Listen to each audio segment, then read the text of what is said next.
All aboard! All aboard the Remake Express!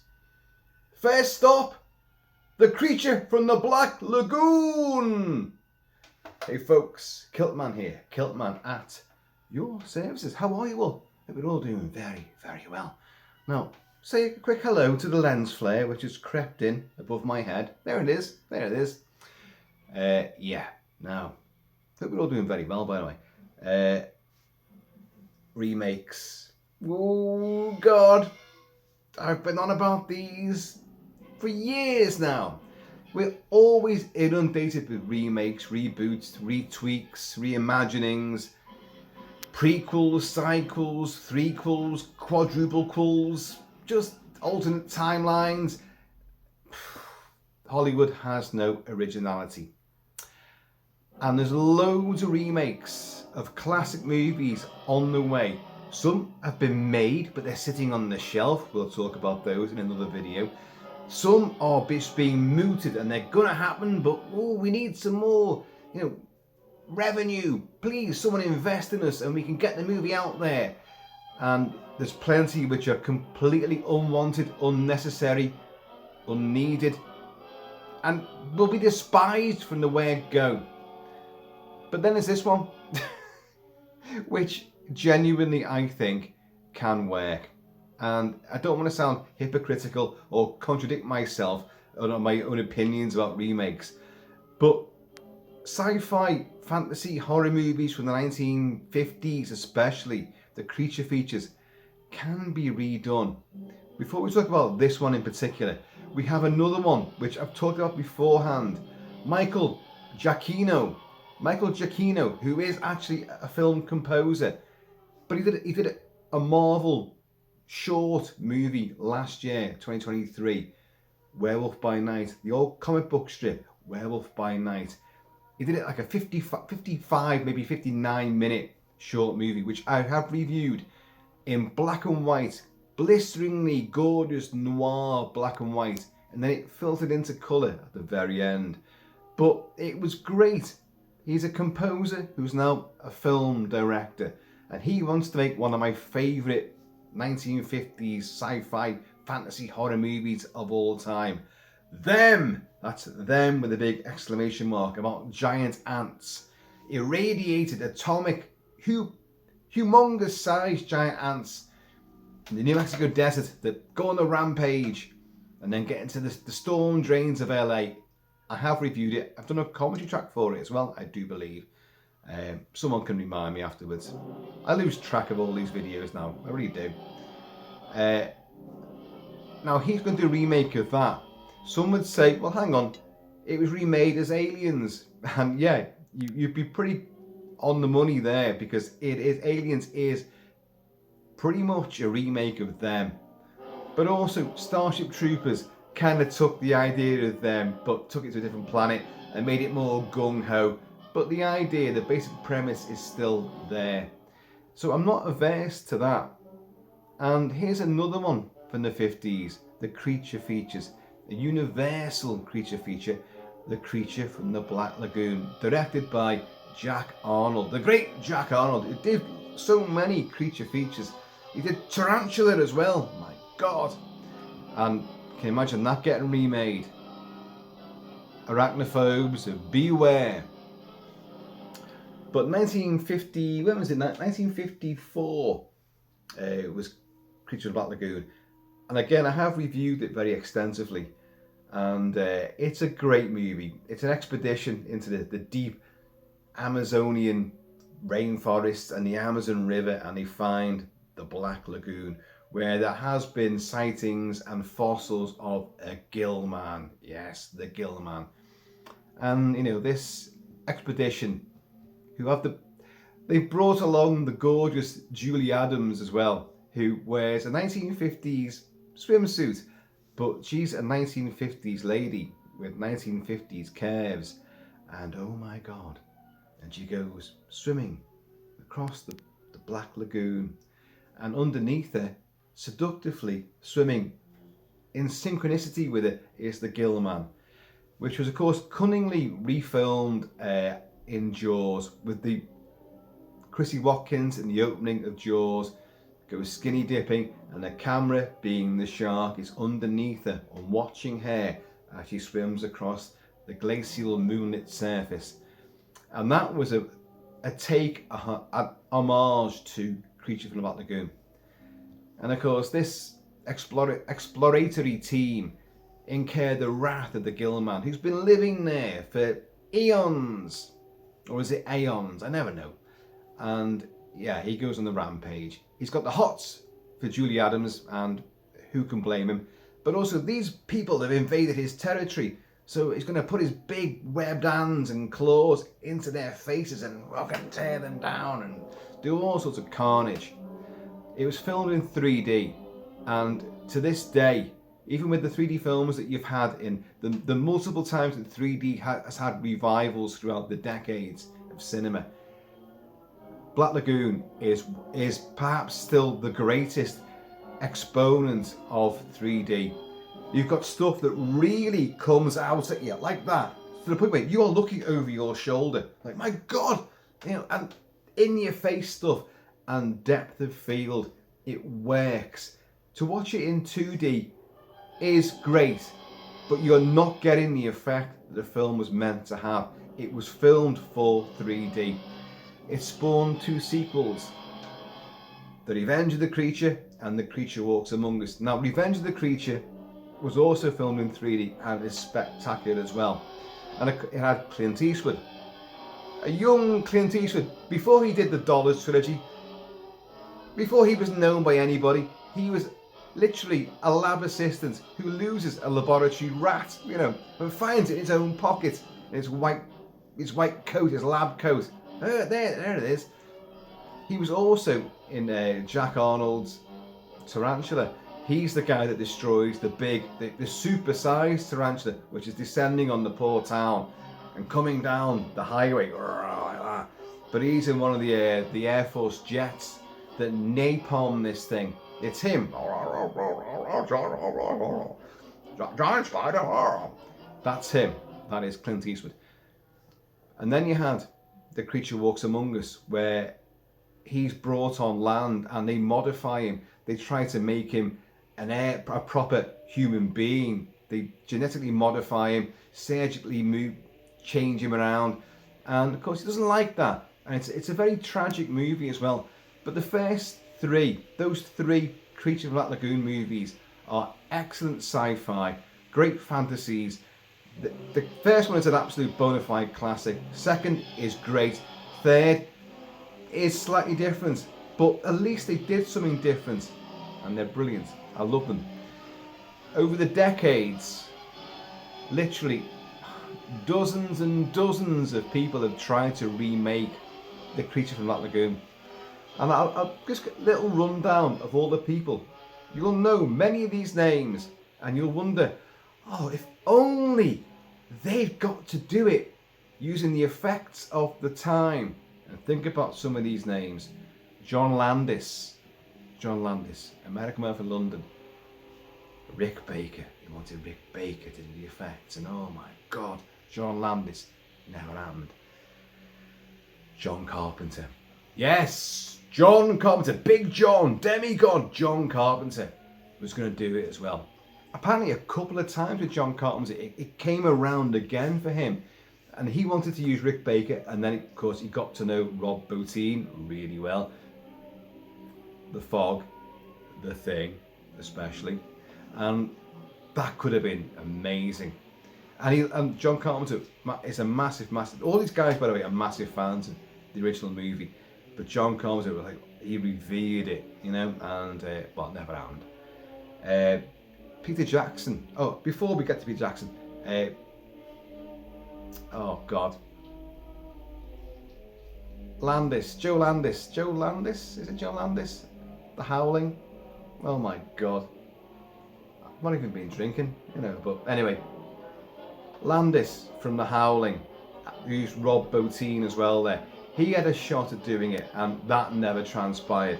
Then years later, it comes to Peter Jackson, The Frighteners, his early horror movies, The Lord of the Rings, my God, King Kong. He could have done it. Imagine bringing Andy Serkis in there.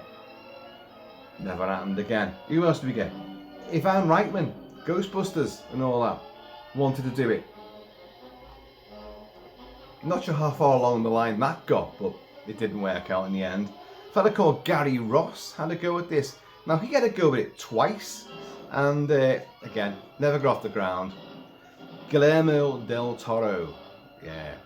Now, del Toro, of course, The Shape of Water, and Abe Sapien from Hellboy. So he knew a thing or two about Gill-Men. You know, he liked these amphibious. Are they evil? Are they good? Are they lovable? Are they rogues? You know, he loved these sinuous, aquatic manimals, and yeah, his never got off the ground either. A fella called Breck Eisner had a go at this. Now, Breck Eisner ended up doing a remake of The Crazies, which was, of course, the George Romero movie from the early 70s. A great horror movie. Fantastic movie, that. And his remake was actually really good. And it's people don't ever watch it. No one ever talks about it. It's actually a really good variation, a good update of the original idea. A remake of anything should be take the original idea and do something new with it. Don't just copy or go wokeized. You know, don't do any of that shit, which of course is what happens all the time. Don't piss all over the original. Do something new with it, but pay absolute reverence and respect to the original. But don't slavishly remake it, because what's the point? Look at Gus Van Sant's Psycho, shot for shot remake of Psycho, only in colour. Well, done better originally in black and white, with Anthony Perkins and Janet Leigh under Alfred Hitchcock. Just doing it shot for shot again is not going to make it any better and make, oh, new audience is going to flock to this. It failed big time. So a remake has to do something different, but with that material that we know and love. But don't shit on it. Do something creative with it. Take it in a new direction. Add a bit more to it. And he did that with The Crazies. Anyway, he never got to do his creature movie either.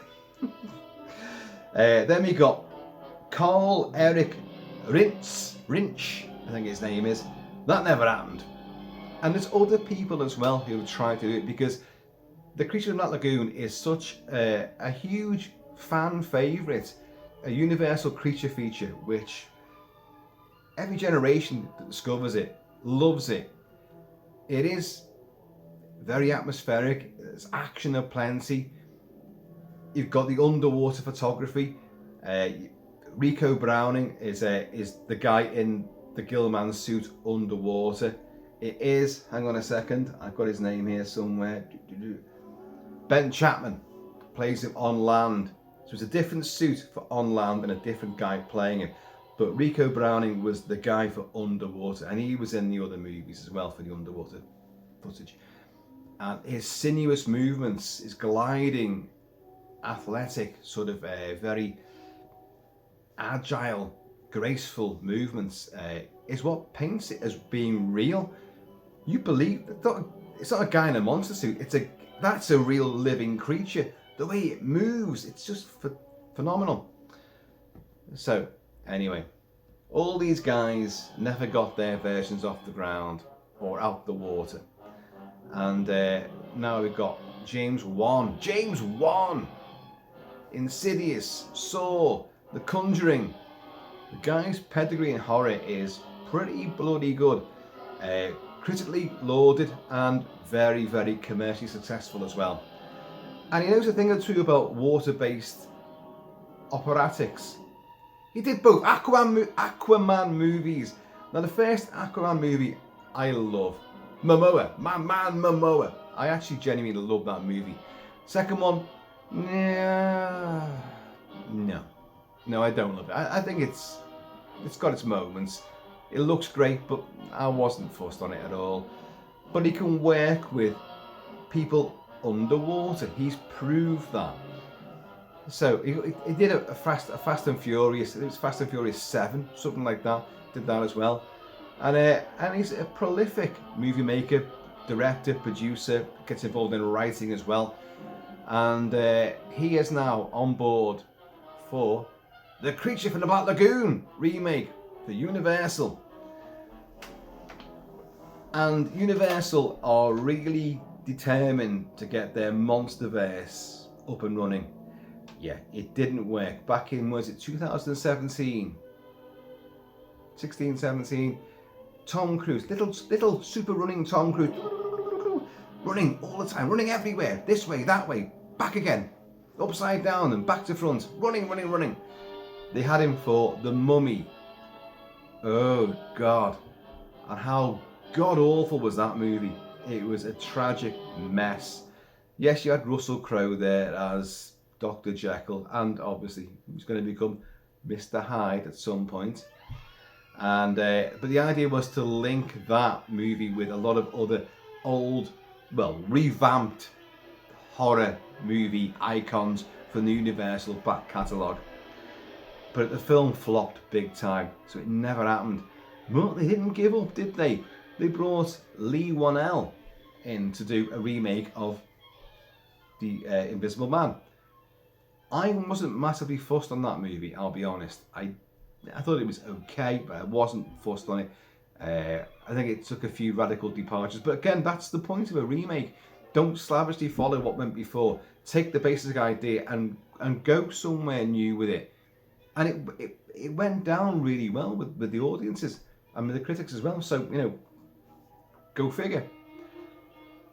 Leigh Whannell did that, and that's going to be part of this new Monsterverse. They're going to scrap The Mummy, forget about that. So, Invisible Man, it's already out, big success.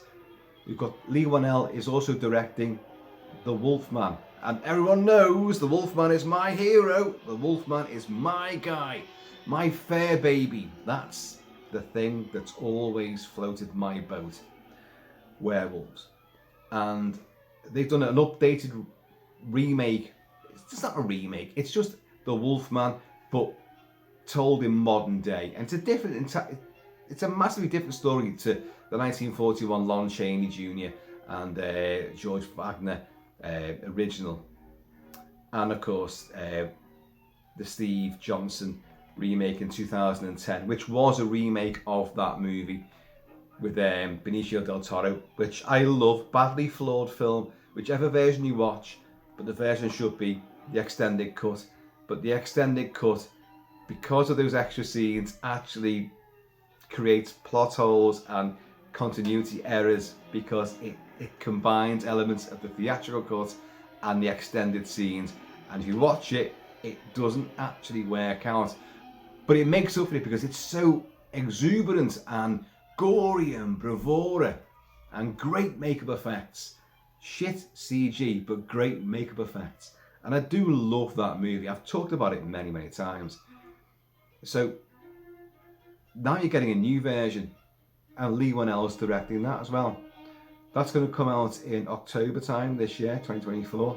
I'm looking forward to it. So Universal's new Monsterverse is already gathering some, some locomotion. The Invisible Man is already out. What happened there? Hello? This weird hammer-headed guy from Pirates of the Caribbean has just took a tumble. I just can't trust. See, out of water, they're crap, aren't they? They just can't hold their own. Sit there for a bit. Behave yourself. So you've got Invisible Man, then you get the Wolfman later this year, and now you're going to get The Creature from Black Lagoon. Now this looks like it's finally going to happen. James Wan has got a huge amount of clout. He'll do this. This film will get made. I have absolutely no doubts about that.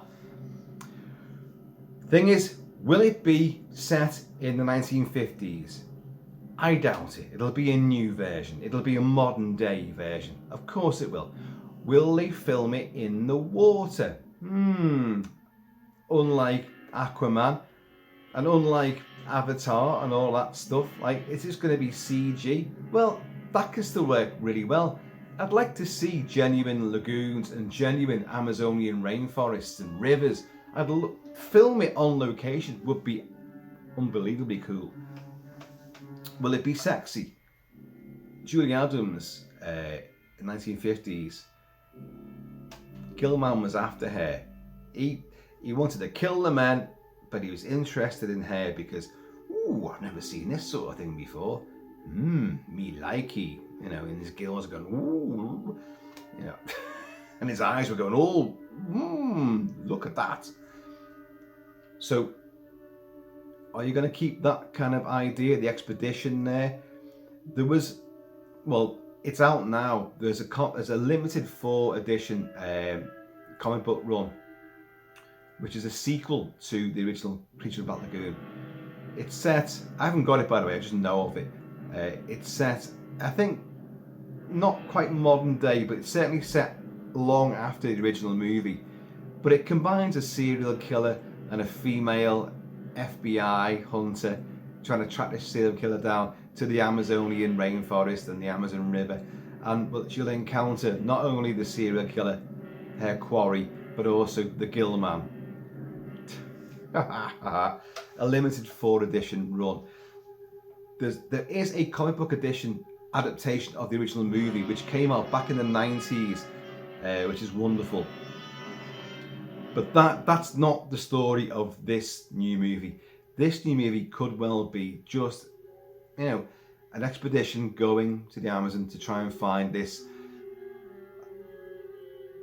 aeons old, you know, missing link from, you know, fish to man. He's the missing link. We all came from the water, we came from the sea, we evolved, we lost our flippers and gills, and we got these stupid gravity-stricken bloody limbs.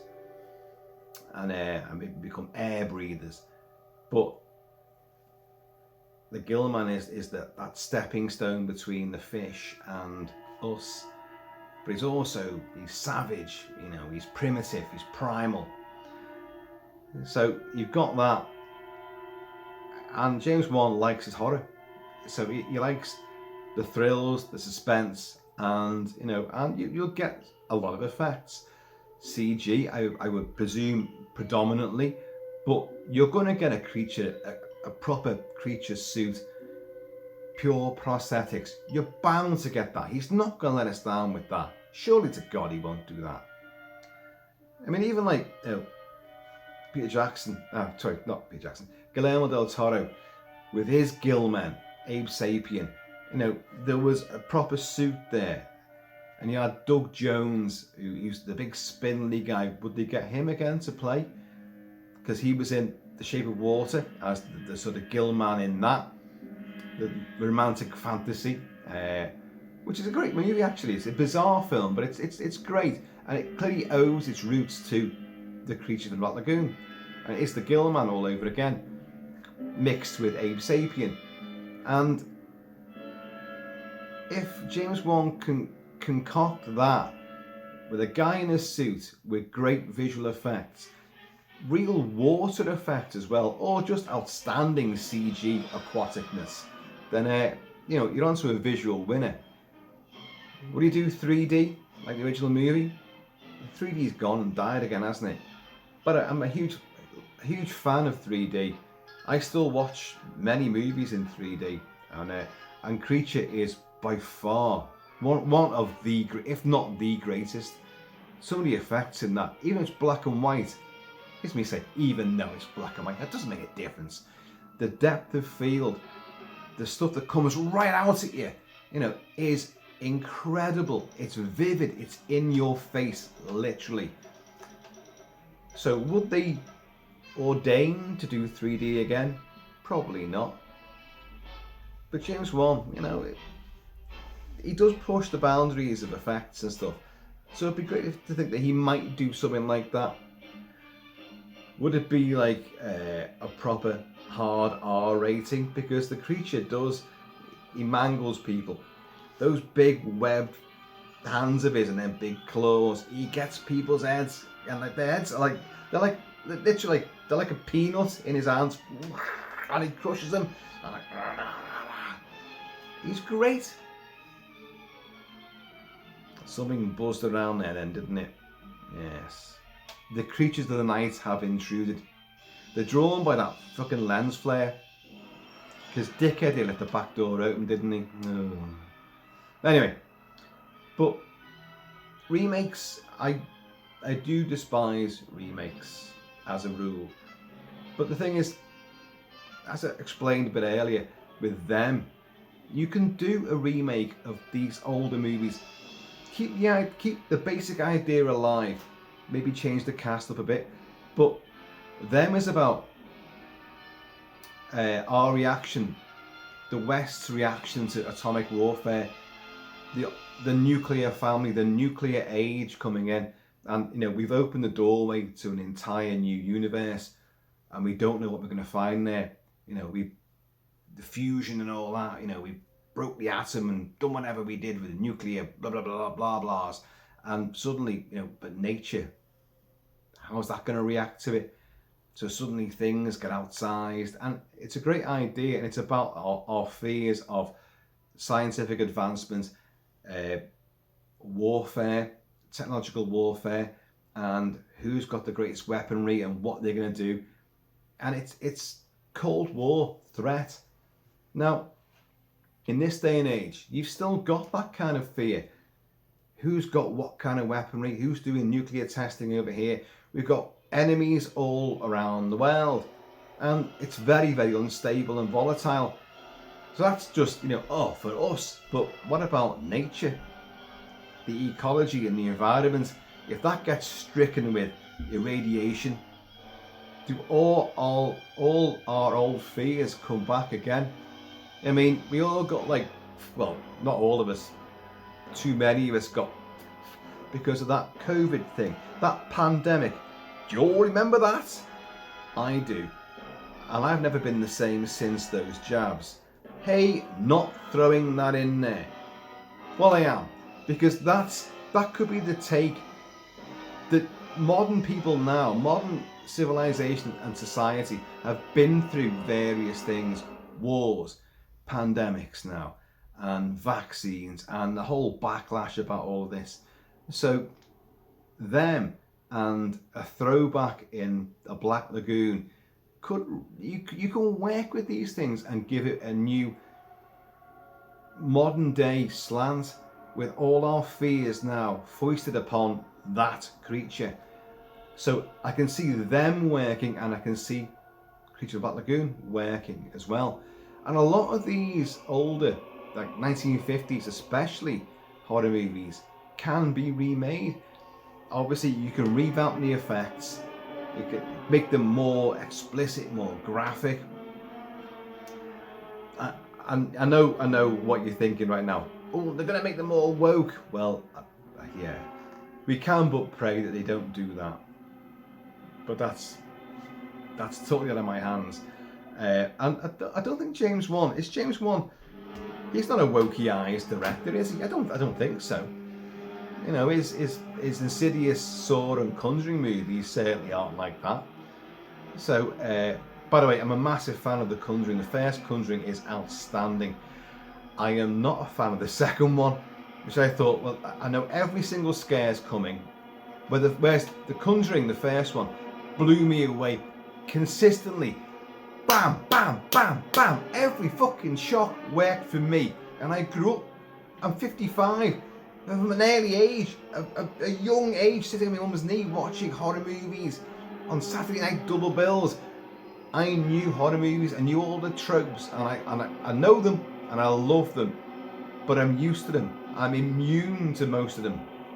But The Conjuring still managed to work its magic on me, and it got me every fucking time. However, Conjuring 2, I thought, and everyone loved it. Oh, it's better than the first. Even critics were saying it. I was like, what? You kidding me? It's all right, but it ain't better than the first one. It's not got me at all.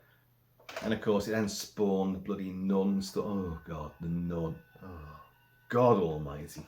What a load of shite that stuff was. But James Wan, by and large, action, Aquaman worked. Fast and Furious, no, but it's a bit of fun. So he can be dynamic. He can do a lot of action stuff.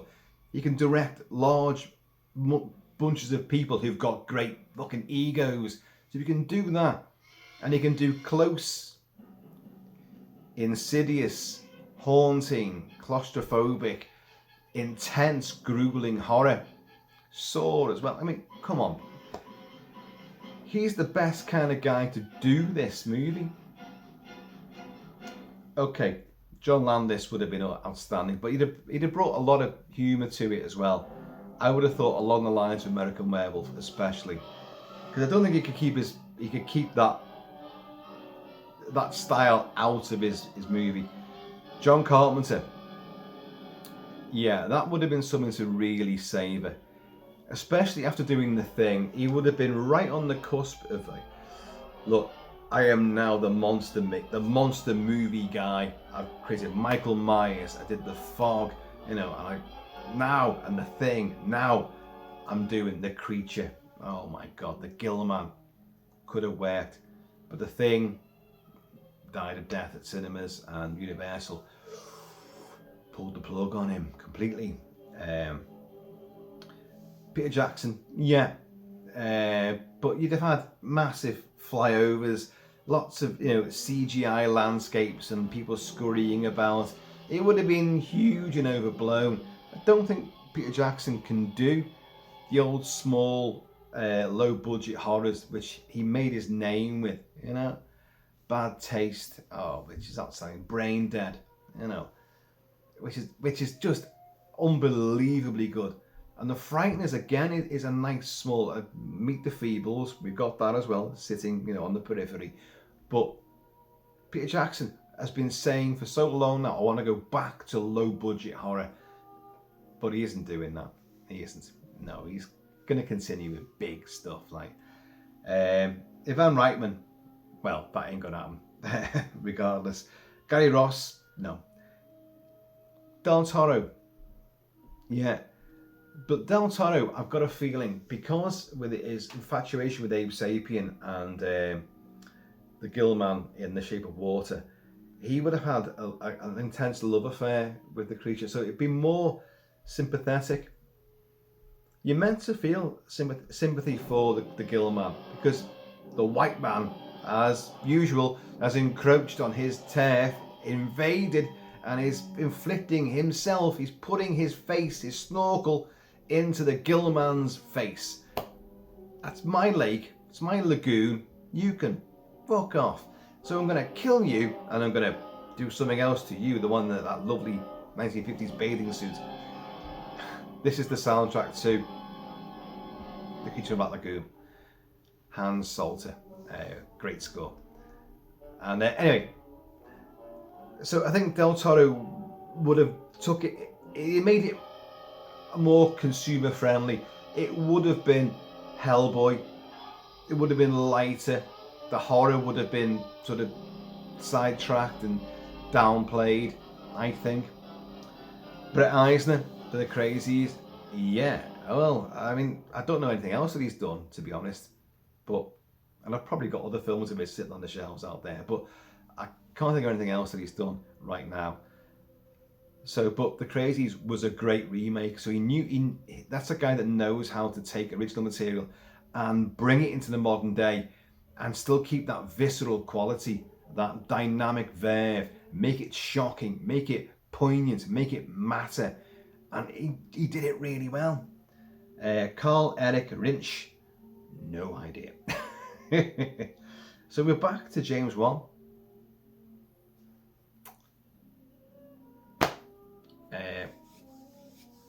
And I think he could do a great job with it.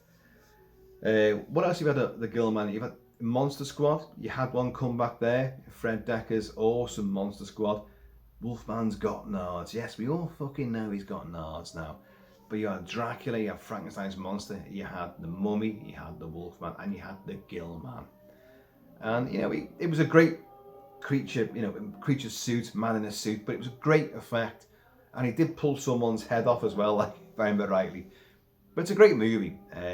It's Goonies. It's the horror version of Goonies, obviously. What else have we got here? I made some little notes, but I think I've covered them all. So I mentioned the comic book. So I'm not sure if it's all out, if all 4 editions are out. They probably are. I think it came out, I think the first one came out in April. So I'm so not into buying comics anymore. I buy graphic novels. I've got all the Hellboy, got all Conan, and I always catch up anything that comes out with those. And various other things which catch my eye.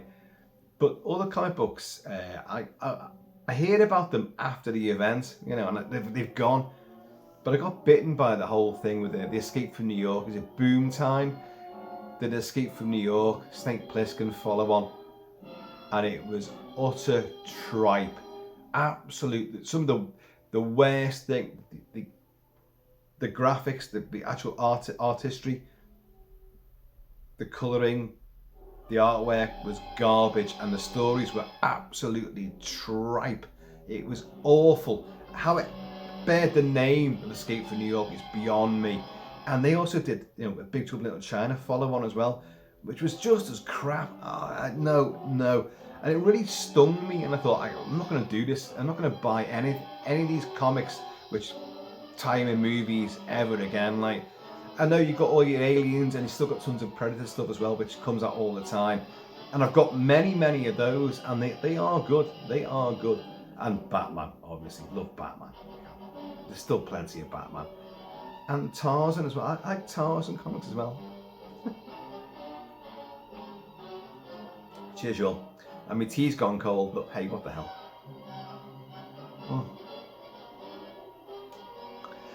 But this, the Creature from the Black Lagoon remake, is going to happen. But it's just one of many new remakes which have been slated to come out. They're in development. Their ideas, or in one particular case, it's been made, but it's been shelved because nobody wants to put any money behind it. Oh, we made this, but no one wants to distribute it. Oh God, and we had the actors and we've done it all and blah blah blah. I'll talk about it, but that'll be a different video. But for the time being, this I think can work. There's absolutely no reason why you can't remake these creature features. Plenty of films from the 1950s which you can't remake. Night of the Demon, 4D, you can't remake that. There's been ideas, there's been other versions of it told in different ways, but to remake Night of the Demon, which is a version of M.R. James Casting the Runes, you couldn't do it. I know there's going to be people that go like, well, you can make the effects better, because I didn't like that demon. Well, I, for one, and actually I know I'm not alone, love the demon in that. The book-ending demon, which I think it's frightening. It's a fire demon. It's big, it's muscly, it's got claws, and it's fucking evil. It's got smoking cloven hooves, and it is the stuff of sheer nightmare. Yeah, to do that nowadays, yeah, I know. We kind of all want to say, well, you have seen it. Peter Jackson did it. He did the Balrog for Fellowship of the Ring, and that's the fire demon. That's the fire demon that you would see now. If anyone remade Night of the Demon, that is what you get, the Balrog. But the style, the suspense, the tension, the characters of that movie, yeah, I don't think you can replicate that. I wouldn't want to see it happen. But the creature features, yeah, you can do them. Them, as I said, that can be brought to the modern age. I mean, modern effects, because that's the thing about the giant ants in there, which I think are great. They're wonderful. You know, they're big, but they can't move like real ants would move at speed. And imagine that, you know, in a city, thousands of giant ants rampaging down the streets, tearing down buildings, overturning cars, you know, and Jesus Christ, people being eviscerated, and it would be Starship Troopers. The speed of those, you know, arachnid creatures from Starship Troopers. I know ants aren't arachnids, but you know what I mean. It would look incredible. And likewise, The Incredible Shrinking Man is another incredible movie, again by Jack Arnold, and has Well, it's not a giant spider.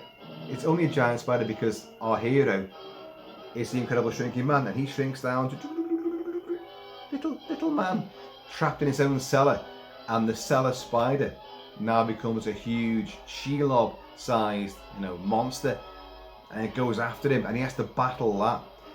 It's wonderful. But that could be remade again with sort of modern slanted sort of technology and ideology about science, about the environment and the effects it's having. And you could do it a COVID jab made him start shrinking.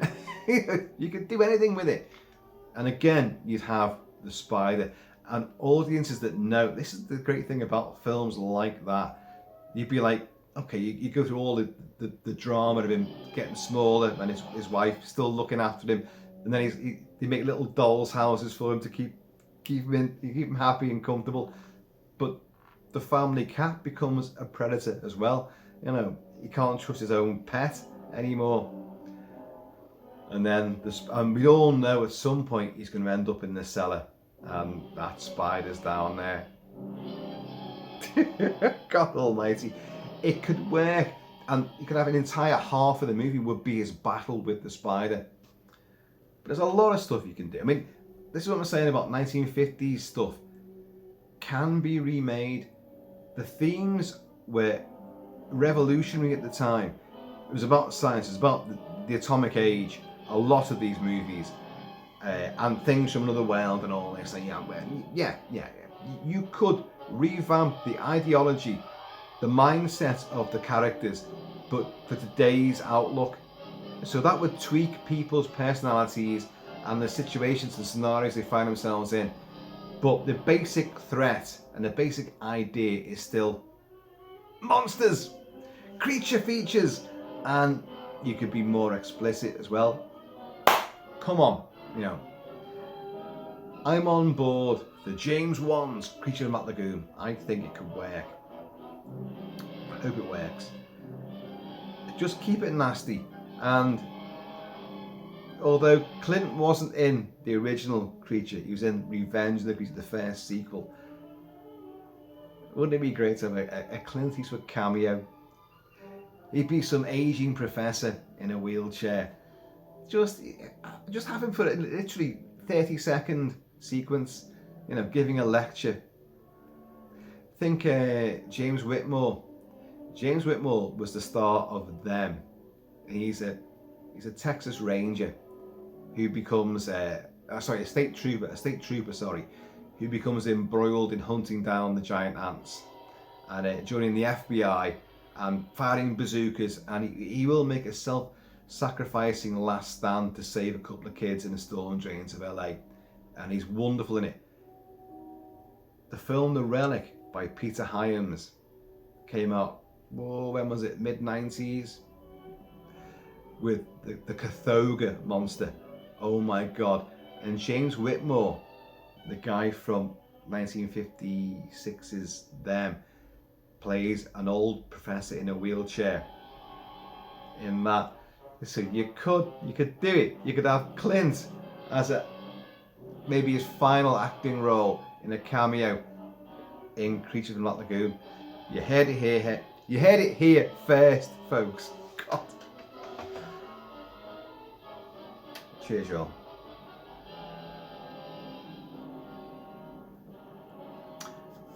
So comment below, let me know what you think.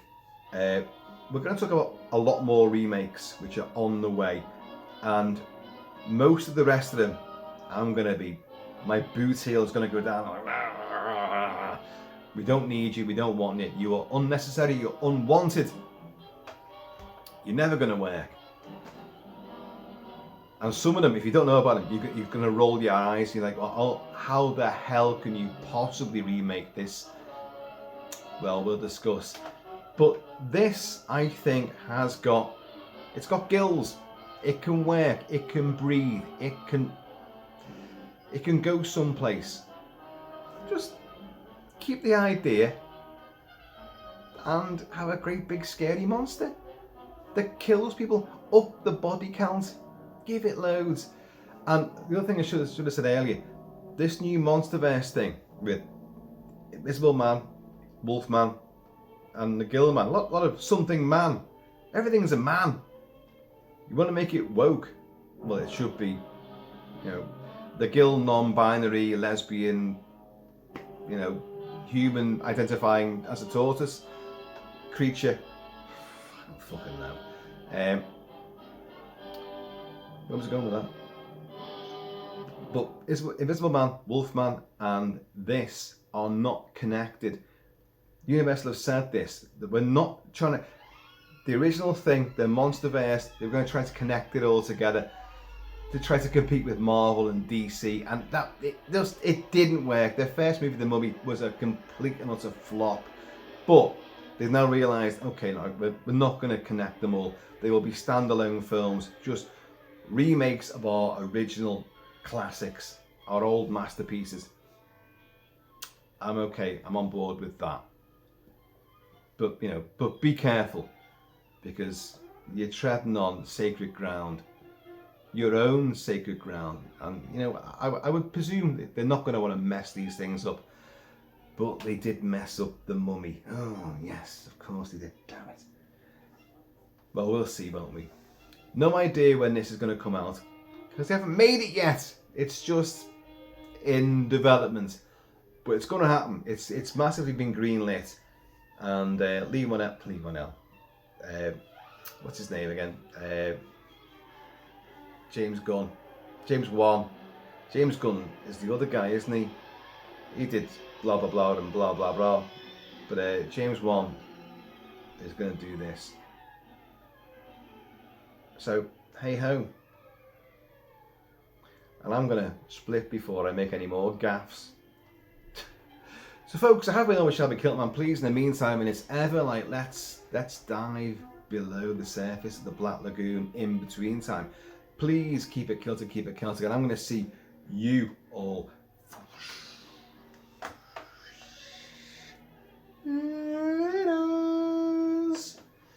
Imagine it though.